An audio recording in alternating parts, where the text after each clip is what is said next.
जब ये मेरे पास आया था बिल्कुल नहीं पढ़ता था, कुछ नहीं।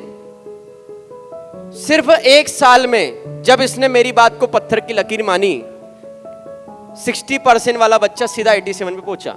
9th में इसने टॉप मारना शुरू कर दिया, क्लास में भी टॉप मारा। तो मेहनत बेकार नहीं जाती। आपको नहीं पता एग्जाम टाइम में आपकी तबीयत खराब होने वाली है, घर में कोई प्रॉब्लम आने वाली है और कोई रीजन आने वाला है, तो आप अपनी तैयारी पहले से इतनी ज्यादा रखो कि आपको एग्जाम का वेट नहीं करना पड़े। और वो तैयारी के कारण ही ये 80% क्रॉस कर पाया, नहीं तो कि लास्ट के 2 महीने इसने 0 पढ़ाई करी थी। बस मेरी यही गलती थी कि मैंने 10th के एंड में थोड़ी हवाबाजी ज़्यादा कर ली थी।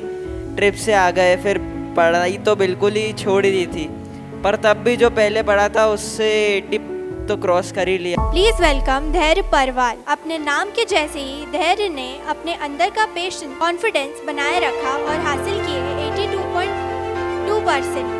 A perfect example of hard work and determination. धैर्य नाम में धैर्य है, पर इसने धैर्य 10th में खो दिया। ध्यान से सुनो 10th वालों, मैं आपको बता रहा हूं क्या क्या गलती नहीं करना अगर जीवन में कुछ बनना। 8th के बाद 9th में आया इसका भाई, मेरा स्टूडेंट है कार्तिक परवाल। वो मेरी बात कभी नहीं टालता, पुराना स्टूडेंट है। अभी मैंने ही बोल के उसका MCA में इंडिया लेवल की एक यूनिवर्सिटी में एडमिशन कराया। मेरी बात उसके लिए भी पत्थर की लकीर है। उसने इसको भेजा मेरे पास। जब ये मेरे पास आया था बिल्कुल नहीं पढ़ता था, कुछ नहीं। सिर्फ 1 साल में जब इसने मेरी बात को पत्थर की लकीर मानी, 60% वाला बच्चा सीधा 87 पे पहुंचा। 9th में इसने टॉप मारना शुरू कर दिया, क्लास में भी टॉप मारा। तो मुझे उम्मीद थी कि इस बार ये बच्चा 10th में रिकॉर्ड बनाएगा, 95 क्रॉस करेगा। पर मैं बोलता हूं कि मैं पेरेंट्स को फोन लगाता हूं तो पेरेंट्स को लगता है सर बार बार क्यों बोलते हैं, दूसरी कोचिंग से तो फोन आता नहीं है। बार बार बुलाते हैं, जब देखे जब पेरेंट्स क्या मिल जाएगा, नहीं आएंगे। तो ये बच्चे ने भी सेम दिसंबर में इनकी भी ट्रिप थी, वही 1-1.5 महीने इन्हें ट्रिप पे आनंद लिया। लेकिन बाकी बच्चे तो लौट के आ गए, ये बच्चा चले गया। इसके घर में 2-2 शादियां थी, तो भैया फरवरी में शादी, जनवरी में शादी, इधर शादी उधर शादी, घर की शादी है, यहाँ की शादी है, शादियों में ही लगा रहा।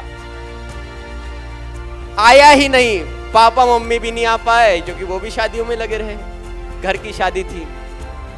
पर इतना सब होने के बावजूद 80% क्रॉस कर गया। क्यों कर गया? क्योंकि स्टार्टिंग में बहुत मेहनत की। तो मेहनत बेकार नहीं जाती। आपको नहीं पता एग्जाम टाइम में आपकी तबीयत खराब होने वाली है, घर में कोई प्रॉब्लम आने वाली है और कोई रीजन आने वाला है, तो आप अपनी तैयारी पहले से इतनी ज्यादा रखो कि आपको एग्जाम का वेट नहीं करना पड़े। और वो तैयारी के कारण ही ये 80% क्रॉस कर पाया, नहीं तो कि लास्ट के 2 महीने इसने 0 पढ़ाई करी थी, पर फिर भी क्रॉस कर पाया। और यही प्लस पॉइंट है। इसलिए मैं बोलता हूं कि मेहनत कभी बेकार नहीं जाती, आपको उस मेहनत को मेंटेन करना आना चाहिए। पर उम्मीद यह है कि आप अपनी गलतियों से ये सीखा है और आगे अब 11th PCM लेके आगे की जो तैयारी है उसमें वो गलतियां रिपीट नहीं होगी और मेहनत करेगा।